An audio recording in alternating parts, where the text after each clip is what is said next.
What did you hear today when you listened to everything? And we'll continue to play it for you from Kyle Shanahan and John Lynch.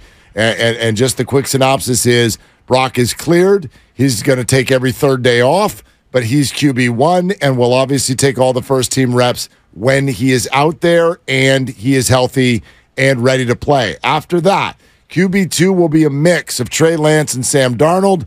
They'll try to do that about 50-50, but on some days it might tilt in one direction, some days it might tilt back in the other direction. And oh, by the way, before you just end the conversation there, we'd like to say that we really like Brandon Allen, who's sitting there at QB4, and Brandon has, quote, earned some reps in practice this summer as well. So put that all into the blender however you want, and it means what?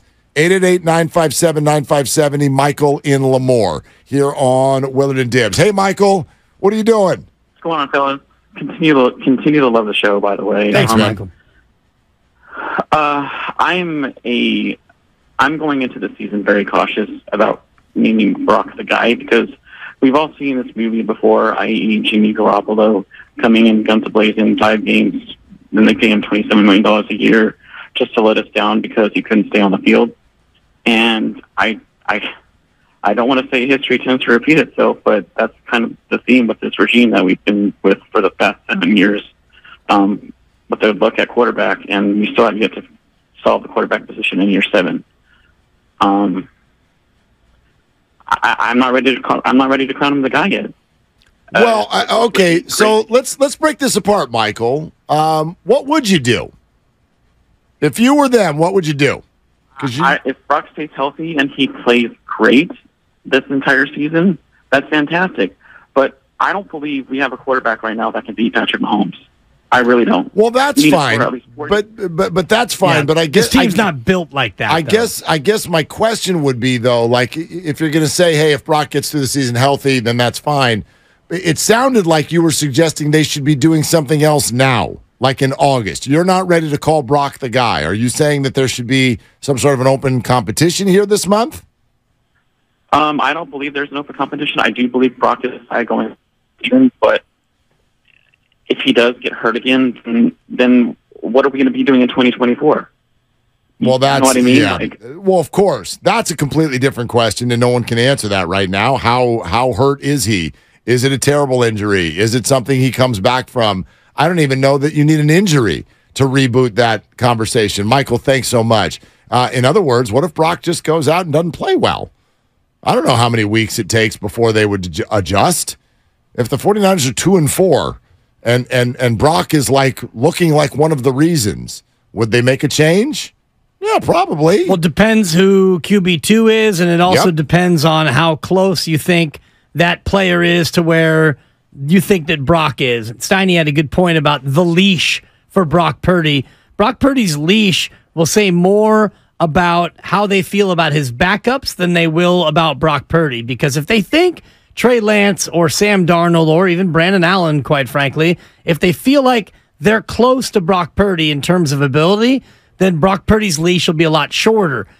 For example, Patrick Mahomes' leash, well, he has no leash. He's off leash because he's that much better than any other quarterback, and he's done enough. There are a few quarterbacks that have no leash in that way.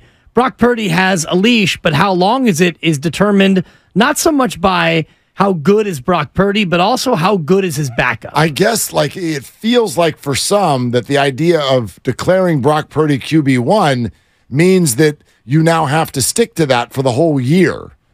I don't think that's what this is. I don't think that at all. But it's a great thing for it to be declared now. And quite frankly, I think, as we've been saying all along, behind closed doors, it was thought and declared a long time ago. You don't come out of a season like that and go, all right, we'll find out who our quarterback is. I mean, the quarterback's Brock Purdy. The only question was health. That question seems to have largely been answered today. So here we go. You don't have to believe that he's the long-term answer, but that's sort of irrelevant right now. He's healthy now, and he's the guy now. If something takes a right turn somewhere along the line in the season, then you handle it, and I would venture to say that it probably will, meaning that something's going to happen this year. Every team goes through some sort of a journey that's unforeseen. Right, whether it's due to injury or regression or just bad luck, something. But you're in a spot here where you don't have to worry about if he's the quarterback of the future because he's got 3 more years under contract, which really means 2 more years under contract before you have to make a decision. So it doesn't matter if you think that he's the quarterback of the future right now. Let's say that the Niners believe that he is the quarterback of the future. Well, he's got 2 more seasons to prove it and stay healthy. Because if they believe that Brock Purdy can be a $50 million a year guy when he comes up for a contract in 2 years, you don't have to worry about that for 2 more years. Maybe something happens to Brock where he's not healthy enough to be the quarterback of the future that you thought he was going to be. So that question to me is meaningless. It's moot right now because of the situation. And you love your situation in terms of salary cap. You're paying the guy $900,000. Yep. You said, which is that might actually not even be till next year. It might be even less than that. Yeah, it might be like $850 or whatever. I'll look it up. But you're loving it is the point. And totally. You're paying Trey Lance a bunch to be a backup, maybe. You're paying Sam Darnold not a ton to be QB2 or QB3. Whatever you're paying to your QB room, it's a fraction of what most teams are paying. $870 this year. $870,000. Man. $985,000 next year. It's a nice bump. And then the year after that, it balloons up to $1.1 million. And that would be in his contract year, which you would never let it get to that. You would most likely after year 3 you would get him a new deal. Well, but you would extend him, but it wouldn't kick in right away. Right. Yeah, he would still make. Well, he would get a big old signing bonus. Top. Yes, he'd get that guarantee. But yeah, Brock Purdy signed a 4-year, $3.73 million contract. Yeah. That's what he'll make over the life of the deal. Which makes it genius that they drafted him, because if he was an undrafted player, then he wouldn't have gotten a 4-year deal, and he would have been a lot closer to getting that free agency money. Well, yeah, worked out with that last bit. Yes, it worked out. For the Niners, it did, yeah. Oh, yeah, for Brock Purdy. Well, now here's something else to be careful with. This is something that I think everybody really needs to receive and give to the 49er quarterback situation. Brock Purdy's a 7th-round draft pick, right? And whether or not he's a 1st-rounder or a 7th-rounder, he's a young player.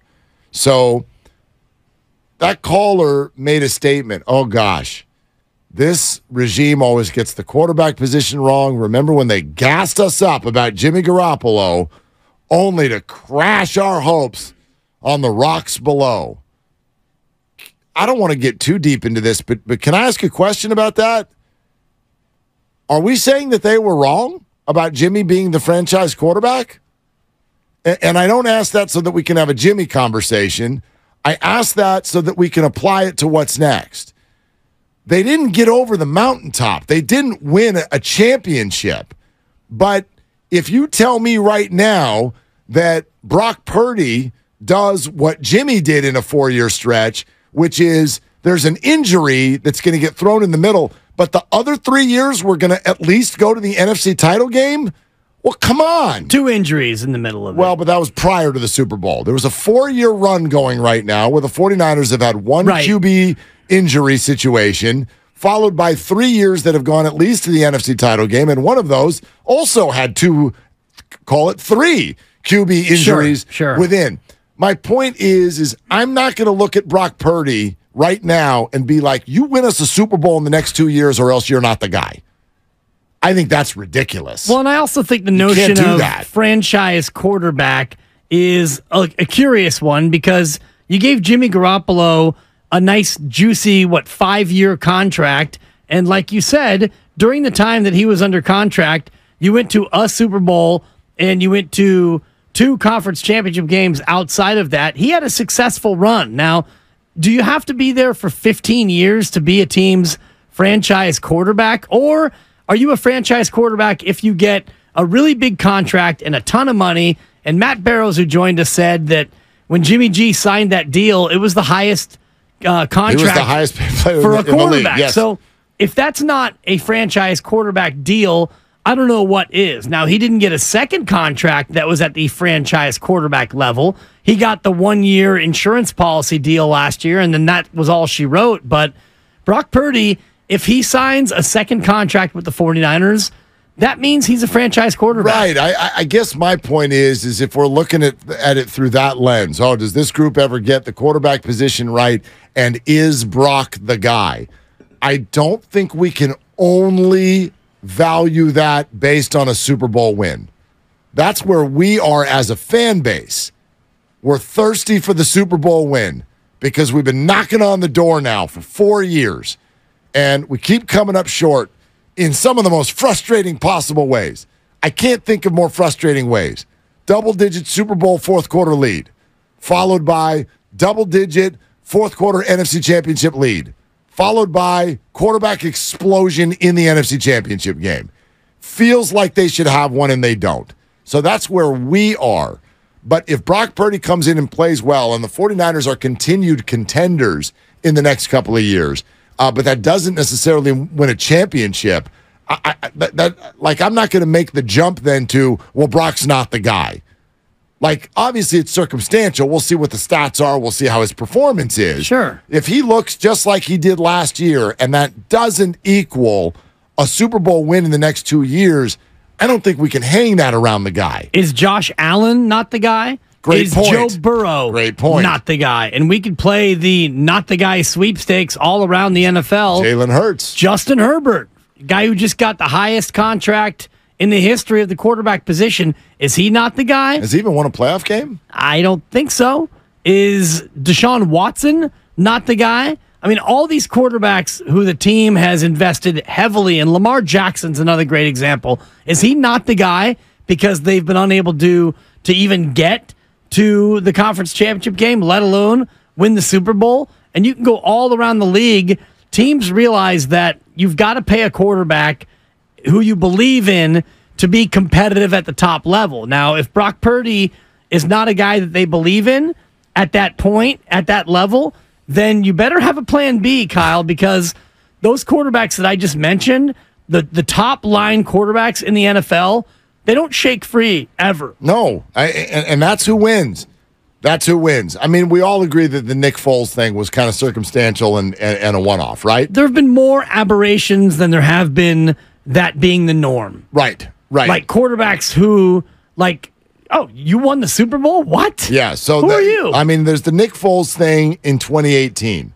Outside of that, you have to go all the way back to 2015. From 2016 on, there's the Foles year. Stafford gets one. Everything else is Manning, Brady, and Mahomes. Mm-hmm. And really, Manning was only one of them, and he wasn't even that good. He had a great defense and half of a shoulder. But it's almost always the last 7-8 years, it's usually Brady or Mahomes. It's a bunch of Brady. It's a couple Mahomes. It's Brady over Mahomes. You get the idea. So I just want to bring that to this party when we talk about the 49er quarterback position. It's a little bit out of whack right now, the way that it's discussed. And that got proven today. That's not my opinion. We have spent all summer listening to, well, the Niners don't even know who their quarterback is. Yes, they do. Yeah, they do. That doesn't mean he's going to be great. It doesn't mean they're going to win a Lombardi. But there have been unfair labels placed all summer long based on either not believing an unbelievable story or thinking someone is owed something that's not owed to him because of where he was drafted. But the little sentences that we have bought into, well, the Niners don't even know who their quarterback. Yes, they do. Right. Yes, they do. Now, well, is Niners, he good enough is another question. That's for the season. Exactly. Right? The Niners owe this. No, they don't.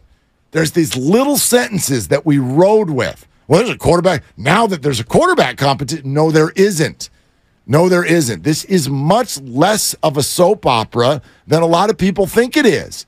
They've got their QB. Now it's training camp.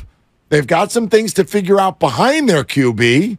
Then a season happens, and we see how it goes. And one of two things will eventually be proven out in all of this. Either Brock Purdy is good enough or Brock Purdy's not good enough. And if he's not good enough and you don't believe that Trey Lance is good enough and Sam Darnold's not good enough and Brandon Allen's not good enough and you don't get to where you think you should get, well, then we have a different question to ask and talk about when it comes to Kyle Shanahan. If Brock Purdy proves to be more of a Mr. Irrelevant than a real QB1 and none of these other quarterbacks can lead this team to where they should be, this team, and I mentioned it before, Mark, if you look at their top 11 on offense, you know who they are. And you've got a very talented top 11. You have one of the greatest left tackles in history. You've got a top 2 or 3 tight end. You've got the best running back. Your wide receiver tandem of a 1-2 punch is top 10 at least. You've got an elite fullback running an offense where you need to have an elite fullback. Your offense is stacked. If your quarterback just plays good, he doesn't have to be Mahomes or Allen or Burrow. Just be good, and his team can go places. I think we'll get there, but to the point you're making, you know what's missing a little bit right now is just excitement. That's it. This is a little bit missing in terms of like, man, the 49ers are one of the teams this year, and they're stacked, and they're deep in certain spots, and they're in a division that they should win. This has an opportunity to be a really, really good season, and the fan base, at least in certain spots, has gotten a little bit too wrapped up in narratives that don't exist, and quite frankly, arguing about a quarterback situation that is completely settled for the moment, quite frankly, and it ignores the opportunity that's sitting in front of them. I mean, most people, if you walked into a fantasy football draft right now and said, hey, let's just talk football, who's good in the NFC? What do you got, like 2.5 teams? Basically. Some people think Dallas and Seattle might be good, and we know Philly and the 49ers. Outside of that, people think Detroit is going to be good. Yeah, they're on the come. We'll see. Is Minnesota going to overachieve? They're all right. Like, there's nothing in your way, which almost scares me because it feels like too easy, and I know that seasons don't go that way. But, man, like, at a certain point, that should be kind of where you're at. And instead of, like, I see people today cruising, they almost look like they lost an argument. Oh, boy, the Niners came out today and backed Brock Purdy. All right. I guess Brock Purdy's our quarterback. But Brock Purdy's not that exciting. And you mentioned it before, like excitement. Neither's Tom Brady. No, but we're not talking about Brady. He's retired. But think about the NFL right now in terms of exciting quarterbacks. Patrick Mahomes, you look on social media and he's practicing a behind-the-back pass. He's won 2 Super Bowls. He's an MVP. He's exciting. Jalen Hurts, he can make plays with his legs. He's exciting. Lamar Jackson, he's exciting. Joe Burrow, tough guy. He got sacked more than any QB last year, and he stands in there, and he can make all the throws. He's exciting. Josh Allen is 6'11", and he's rugged, and he can make plays. He's exciting. Brock Purdy, he's not exciting. He's efficient, and he wins, and he's got that aw shucks, boyish good looks, but you can't look at Brock Purdy and say, oh, I'm excited. I can't wait to watch Brock Purdy do X, Y, and Z. I got you, but that's sort of I feel like that's a fantasy or a national view. Why can't you be like, I'm excited to watch 49er football? Because they are. They're very excited. They are, but you were talking about stuff like coming out all over the place in terms of weapons. In terms of excitement, though, and you're talking about fans who are like, oh, yeah, Brock Purdy, feels like I lost an argument. And, it's tough to get excited about this 49er team right now when you see Nick Bosa coming around the edge with those tree trunk legs and Javon Hargrave wrecking shop and Fred Warner and Hufanga and the rest of this team. You'll get excited, but you're not going to look at this team and go, I cannot wait to watch Brock Purdy carve up a defense. Why not? Because he's not that kind of player. And we haven't seen, even at his best, I don't know. He doesn't do things that make you gasp. Huh. He wins. He's efficient. That's a fascinating comment. I don't think I agree. We've been watching Jimmy Garoppolo for 6 years. This is a way more exciting player. Well, Jimmy doesn't make you gasp either. No, Jimmy makes you vomit. Like Jimmy makes you right, but he terrifies you when he throws it deep. He terrifies you when he tries to go to go through his progressions and he gets to 3 and 4. He terrifies you. Brock Purdy, if you stop and think about some of the plays last year, I went to Vegas and watched him come back on the Raiders and put up 37 points. It was exciting. It was very exciting. When you we're going to run left. We're going to run back over here. We're going to find McCaffrey. Remember the drop in the end zone by Ayuk? These aren't exciting plays. What he showed up in Seattle injured and did with Kittle there in the first half of that game on a Thursday night. Like, I don't know, man. He moves around pretty good. Yeah. He's not Jalen Hurts. He's not Patrick Mahomes. I understand that, but I don't know. He's the most exciting quarterback we've seen in a decade here. You're disrespecting Blaine Gabbert right now, and I won't stand for it. I mean, since Colin Kaepernick did what he did against the Packers, who's been the most eye-popping quarterback performer? Of course it's Brock. Yeah. Well, I mean, in terms of success. And, am I wrong? Like, was Trey Lance exciting to watch in those few games? Pretty exciting, yeah. He was? When he threw that first touchdown pass of the season as a rookie. Okay, that was fun. It was a 2-yard pass. Well, and I think the Trey Lance excitement comes more from what we think he can be as opposed to what we've actually seen. He's supposed to be an exciting quarterback. Right, but we just haven't seen it. But against Seattle, he got hurt. I watched him in Chicago. What did he get out of that? 10 points? 13 points? 11, I think. Yeah, 11. I think it was 11. It wasn't. No, 11. that was Denver. They had 11. Denver, they scored 11 in that loss. They lost to the Broncos last year. Did they lose? Did the Broncos score 11 or did the Niners? Was the final score 11-10?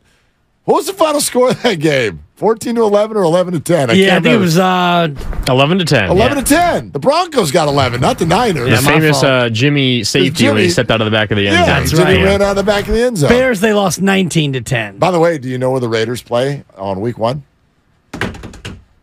Denver? That's right. Jimmy back in Denver. Oh, boy. See ya.